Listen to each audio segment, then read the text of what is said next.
You too. What's good, your boy? Everything water on water. It's everything my familiar. I got for you guys the best solo solar hunter build you have ever seen, man. I'm telling you, this is gonna be doing crazy damage. I mean, boss damage. I mean, like super damage. Like you're gonna be doing crazy damage with this, and you're gonna be able to survive in all these lost sectors. I'm telling you, this is the build to go. Now, if you got like the type of video, man, please leave a like and subscribe. It's your boy Everything Water. Let's get straight into the video. Now, for our bread and butter, we're going to be using the Orpheus Embrace.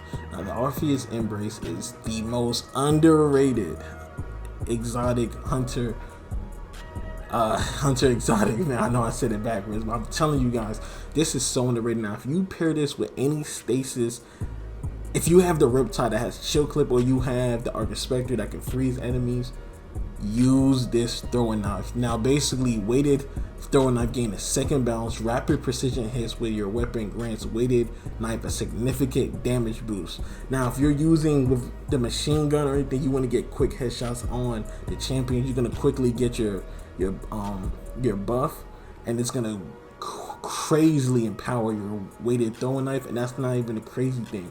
Pair this up with any stasis build. For me, I'm using the Riptide, which is the best fusion rifle in the game, which has chill clip. Even though they nerfed it from 2 to 3, it still does crazy, and it freezes all enemies, which also buffs the Orpheus Embrace. Now you're going to be doing over 200k plus damage in 1830s, probably like 200 to 150k damage in 1840. It's crazy. This is so underrated. Nobody really uses it because it's not really a fire team friendly type of build. You're not going to be blowing up everything with this. It's more just solo play. This is why this is the best solo build you can have, and this is the best solo, literally the best solo exotic you can have for hunters, other than maybe Assassin's Cowl. But this does the damage too, which is crazy.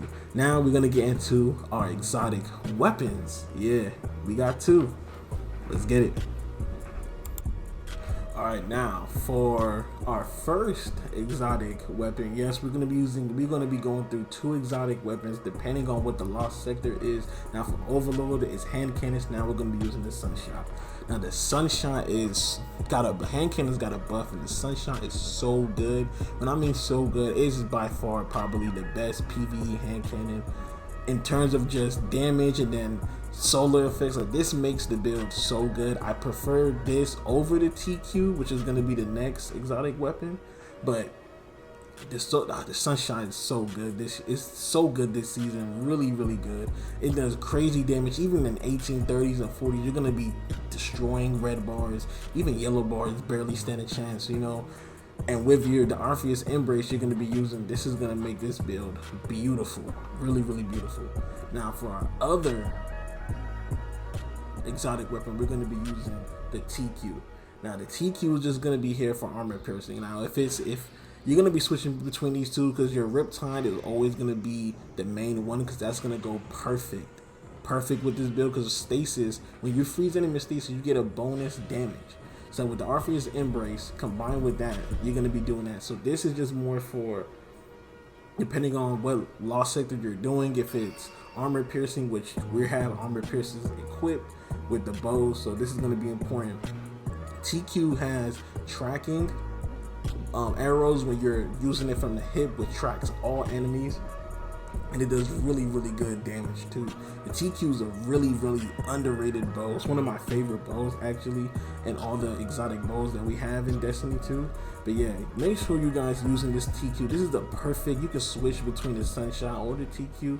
These are really good exotics to be using in 1830, 1840. You're really gonna be in survivor mode, and doing crazy damage at the same time. I'm telling you, this is a really good exotic. Now we're gonna get into our aspects, our fragments, and our subclass. Alright, for our subclass, we're going to be using Blade Barrage. You can use Golden Gun, Marksman, or Deathshot, but Blade Barrage, your super cooldown is faster and it does pretty good damage. For our abilities, we're going to be using Gambler's Dodge. That's going to go into our melee, which is weighted throwing knives. You want to be able to get your melee as much as possible. And then with your weight and throwing knife, this is gonna go with the Arthur's Embrace, which does crazy damage, like super hitting damage over. In Lost Sectors, you're doing 200 plus K with the Riptide as your weapon too, and being able to freeze them, you're doing 200k. Without it, it's like 79, maybe the 100, 120, around that range. But that's a headshot, which is pretty good. Obviously, most important right here, because we're in Lost Sectors. When you're playing Lost Sectors, your main focus is to survive.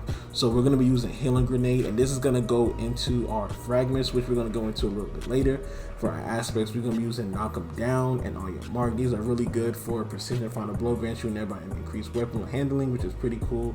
And then Knock 'em Down just makes your Blade Barrage launch more projectiles, which is pretty good too. Now going into our fragments, we're going to be using Ember of Eruption. Your solar ignitions have increased area effect. This is important because while you're using either the Sunshot or the TQ, depending on which you want to go, or which one you want to choose, you're going to be exploding a lot of enemies, which is going to be spreading scorches, which goes into these go into together, which is Ember of Charge. Your solar ignition spreads scorch to affected target. Now your ignitions have increased area effect, plus now that ignitions that happen against enemies leave scorch, which is really good AoE. Now this goes into those, all of these go match each other. Now we got Ember of Searing. Defeating scorch targets grants melee energy and creates a fire sprout. You want to be able to get your melee as much as possible. This is going to be your bread and butter, your most damage ability, and all of this. You're going to be doing crazy damage, so you want to get that as much as possible. And with the fire sprout, you're also going to be getting that, which is pretty cool. Now this is also important. Ember of Torches. Powered melee attacks could make you and nearby allies radiant. Radiant buffs your weapon, buffs everything. So you want to be able to have radiant as much as possible, even if you don't kill the enemy, which 8 times out of 10 or 9 times out of 10 you're gonna kill all red bars with one shot with the Arthur's Embrace. Even champions, when you freeze them with the Riptide, so you're not really gonna have to be worrying about it. You're gonna get it back, but if you don't, then you already get radiant. Now this is the most important fragment. Now this solar weapons or ability final blows extend the duration of restoration of radiant. Now with your Healing Grenade, this gives you restoration. You get about like 3 seconds at first. Now when you're using any solar weapon, because with this build we're either gonna be using between the TQ and the Sunshot. Now the Sunshot does crazy damage solar, so now you're gonna be destroying red bars, destroying yellow bars enemies. You're gonna constantly be healing no matter what. So no matter how much damage you're doing, you're constantly gonna be healing the deck. Obviously some bosses gonna do more damage than you can heal, but as long as you're killing enemies and creating final blows, you're constantly gonna have radiant and restoration. Now that's it for the abilities, aspects, and the fragments. Let's get into the weapons, stats, and the mods. Also, to pay attention, you want to make sure when you go into your artifacts, these are very key. Make sure you guys screenshot this and play your part. Because we're using the TQ that's going to be switching from this build, we're going to be having Burial Champion. So we're going to have the bow to have shield piercing arrows, which is going to take care of those Burial Champions. Then we're also, for our Sunshot, we're going to be using Overload Cannon, which is going to be able to stun enemies that are Overlord. And then with your Riptide, which is, it is unstoppable, so you can pick the two.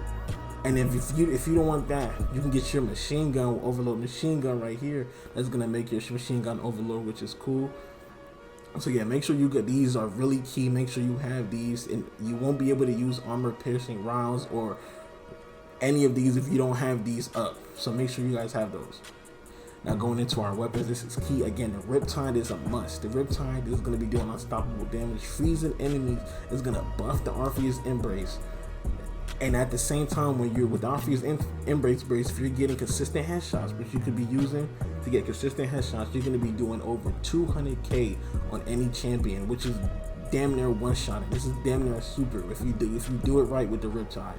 Now you're gonna be switching between the Sunshot and the TQ. The TQ does armor piercing arrows, and then the Sunshot does overload shots. So depending on what you're doing, this is unstoppable. This is always you're gonna have. So if it's unstoppable and let's say armor piercing, you're gonna go Riptide and TQ. If it's overload and unstoppable, you're gonna go Riptide and Sunshot. Now if it's unstoppable and let's say, or if it's overload and excuse me, if it's Overlord and if it's armor piercing, you want to go ahead and switch right here to any machine gun, which gives you Overlord, and go into armor piercing. So that's pretty cool. And then going into our stats, you want to max out your resilience. Again, you are in 1830 content. If your resilience is not at 100, don't go in there. And the reason why I have my nades at max 2, which is my discipline, is because of the healing grenade. We want to be able to heal as much as possible, because we're not going to get every final blow in time of that 10-second. When you get a first kill, the first kill is actually like 3 seconds. So if you don't get a kill, you just wasted your nade for 3 seconds, depending on if you're getting hit by the enemy or not.